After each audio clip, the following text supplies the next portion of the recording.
굿모닝 대한민국. 자, 월드클래스 시작해보겠습니다. 지난해 미국 워싱턴 DC 한국전 참전용사 기념공원에 추모의 벽이 세워졌는데요. 근데 일부 전사자들의 이름이 잘못 기록되는 황당한 일이 일어났다고 합니다. 이미 돌에 이름은 다 새겨버렸는데 이거 진짜 큰일인데요. 뉴욕타임즈 보도 보시겠습니다. Korean War, Wall of Remembrance. 한국전 추모의 벽에서 Set hundreds of errors in stone. 수백 개의 오류가 발견됐다는 제목의 기사입니다. 오류가. 네, 6.25 전쟁 연구자인 역사학자 할 바커 형제를 인용해서 이 문제를 조목조목 짚었습니다. 바커 형제는 이 상황을 딱 이렇게 표현했다고 워싱턴 포스트는 보도했는데요. It's a damn mess. 그냥 엉망진창이야 라는 말이죠. 구체적으로 보면요. 철자 오류, 그러니까 이름을 잘못 쓴 게 1000개를 넘었다고요. 와. 네, 예를 들어서 볼드, 이글, 베어, 상병 이름은 이글, BF, 볼드로 새겨졌다고 합니다. 네, 근데 이게 더 문제입니다. 약 500명의 전사자가 명단에서 빠졌고 6.25 전쟁과 전혀 관련 없이 사망한 245명의 이름이 추모의 벽에 새겨졌다고 합니다. 근데 이 추모의 벽 사실 돈이 꽤 들어가잖아요. 우리 정부도 이제 예산에 좀 들어간 걸로 알고 있는데 이름 전혀 전쟁과 상관없는 사람들의 이름도 나오고 또 뭐 이름도 틀렸다면서요. 뭐 예. 이도성이면 뭐 성도이 뭐 이런 식으로 넣은 그렇죠. 거잖아요. 이거 문제가 있는 거 아닌가요? 예, 그렇죠. 우리 그 정부의 예산이 들어갔습니다. 전체 300억 원의 예산 중에 우리 정부가 294억. 와. 그러니까 거의 대부분을 댔습니다. 많이 냈네요. 우리의 세금으로 말이죠. 네. 이 명단은 한국전 참전용사 추모재단과 미국 국방부의 책임으로 작성됐는데요. 미국 국방부가 보유한 6.25 전사자 명단 자체의 오류 등으로 인해 이렇게 된 걸로 보인다고 박허 형제는 분석했습니다. 이게 사실 추모의 벽 조성 사업이 그러니까 세계 2차 대전이랑 베트남전과는 달리 그러니까 한국전 기념碑에는 그 전사자 이름이 없다 이런 지적이 나와서 그걸 고치자는 차원에서 하게 된 건데 결과적으로 안 하느니만 못하게 되더라고요. 그러네요. 안타깝습니다. 다음 소식 넘어가 보겠습니다. 태국 소식인데요. 네. 태국의 유력한 차기 국왕 후보였던 파차라 끼띠아파 공주가 현재 의식불명 상태입니다. 어휴, 네. 태국 국민들에게는 파라는 애칭으로 불리니 저도 지금부터 파공주라고 하겠습니다. 파공주 왜 이렇게 됐냐면요. 그 로이터 통신 보시겠습니다. Resulting from inflammation. 그러니까 염증 때문이다. 그러니까 어떤 염증? 그러니까 following a mycoplasma infection, 그러니까 마이코플라즈마 감염에 따른 염증 때문이라고 합니다. 네, 마이코플라즈마는 주로 이 폐렴을 일으키는 세균이라고 하는데요. 사람의 코나 이 호흡기, 이 비말을 통해서 전파가 된다고 합니다. 마이코플라즈마 폐렴은 국내에서도 면역이 약한 어린이, 집단 생활을 하는 중고등학생 사이에서는 꽤 흔한 감염성 질환이라고 합니다. 예. 이번에 쓰러진 파 공주는 마이코플라즈마 세균이 심혈관계에 침입한 특수 사례로 보인다고 의료진들은 보고 있습니다. 근데 이 파공주 태국 최초의 여왕으로도 기대받던 공주였잖아요. 태국의 여성 인권 운동 그리고 또 빈곤층 구대에도 엄청 활발하게 네. 활동을 했었고. 네, 그 태국에서 굉장히 인기가 많은 이 공주님이셨는데 파 공주는 현 국왕이 첫째 부인과 낳은 딸인데요. 미국 코넬대에서 법학 학사 학위를 받은 뒤에 방콕에서 검사로 또 활동을 하셨고요. 검사 프린세스로 불린다고 합니다.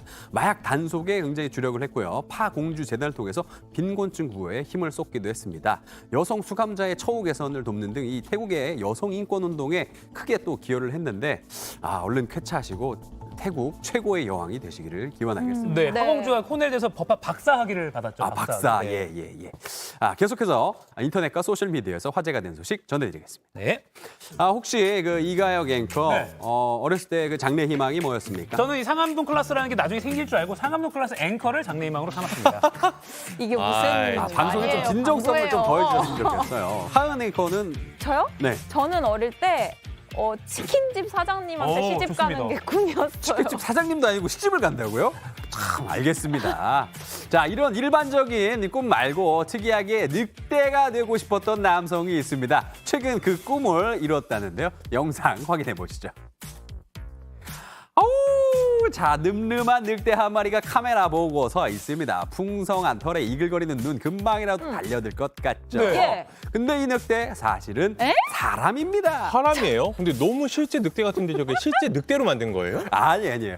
일본의 한 남성이 특별 제작한 의상을 입고 변장을 와. 한 건데요. 와. 어린 시절부터 자신은 늑대가 되는 게 소망이었다고 하더라고요. 그래서 특수 의상 전문 업체 무려 2,800만 원이나 주고 늑대 의상을 의뢰했습니다. 되게 비싸. 비싼데요? 2,800만 원이면 거의 웬만한 차 한 대 값인데 그래도 좀 진짜처럼 잘 나와서 다행이에요. 근데 저는 이런 거 만들어주는 업체가 있다는 걸 처음 알았어요. 퀄리티가 대단하죠. 네. 오, 진짜 같아요. 원래는 이 전문적으로 TV 광고나 뭐 영화에 사용할 이 특수 분장을 만드는 곳인데 아. 몇 년 전에 지금 화면에 보시는 것처럼 견공이 되고 싶다는 남성의 바람을 들어준 어머. 적도 있고요. 지금 판다 나왔죠. 네. 와. 판다가 되고 싶은 남성의 이 꿈을 또 이뤄준 적도 와, 근데 있습니다. 실제 같다. 진짜 같아요. 그래서 저런 영상들이 화제가 되면서 이런 의뢰가 이어지고 있다고 합니다. 와, 판다도 아주 그럴듯하고 이게 2,800만 원이면 사실 머니클래스에서는 투자하라고 할 것 같은데 아무튼 네, 감쪽 같습니다. 기본적으로 동물과 사람의 골격은 크게 다르기 때문에 이 정도로 진짜처럼 표현하는 건 절대 쉬운 일이 아니라고 합니다. 네. 장인 정신이라고 엄지를 좀 들어줄 만하지 않나 싶습니다. 네. 저도 기회가 된다면 저도 이 고양이 좋아하니까 고양이로 한번 맞춰보고 싶은 생각이 드네요. 네, 좋습니다. 다음 소식 넘어가 볼까요? 다음 소식입니다. 이번엔 영국 런던 한번 가보시죠. 오, 지하철에서 승객들이 많이 막 지나다니는데 복장이 조금 어머. 좀 다르죠. 어머. 하반신은 매우 썰렁합니다. 와, 저 팬티만 입고 탄 거잖아요. 실제로 보면 엄청 당황스러울 것 같은데요? 그렇죠. 이런 희한한 풍경이 포착된 이유, No Pants Subway Ride, 그러니까 바지 안 입고 지하철 타기 행사가 3년 만에 다시 열린 건데요. 우와. 일상에 지친 현대인에게 잠깐의 일탈을 선사한다는 의미가 있는데 그동안 코로나 때문에 중지가 됐었습니다. 오. 방역 완화로 이렇게 다시 행사를 하자마자 이렇게 많은 참가자들이 쏟아졌습니다.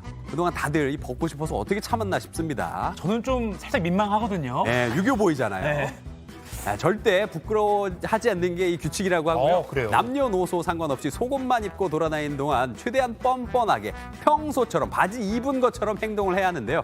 원래는 이게 2002년 미국 뉴욕에서 임프로브 에브리웨어라는 퍼포먼스 단체가 장난 삼아서 시작을 한 건데 이제는 세계적으로 퍼져나가서 국제 행사가 됐습니다. 아하. 해마다 이맘때면 세계 60개의 도시에서 수천 명이 이러고 다닌다고 하니까 그 사실을 떠올리면 뭐 용기가 솟아나지 않을 이유도 없어 보입니다. 전 못해요, 전. 못하겠어요? 네. 아니 세계 60개 도시면 꽤 많은데 그중에 추운 나라도 있을 거 아니에요. 좀 저는 개인적으로 추울 것 같다 이 생각을 제일 먼저 했어요. 그렇죠. 부끄러움보다 추위가 더 네. 걱정이 많이 됩니다. 저도 한파만 아니면 한번 도전해볼까 싶지 않나 싶은데 우리나라에서는 과다 노출을 금지하는 경범죄 처벌법 위반이 될 수도 있다는 점 살포시 짚어드리면서 오늘 월드클래스 여기까지였습니다.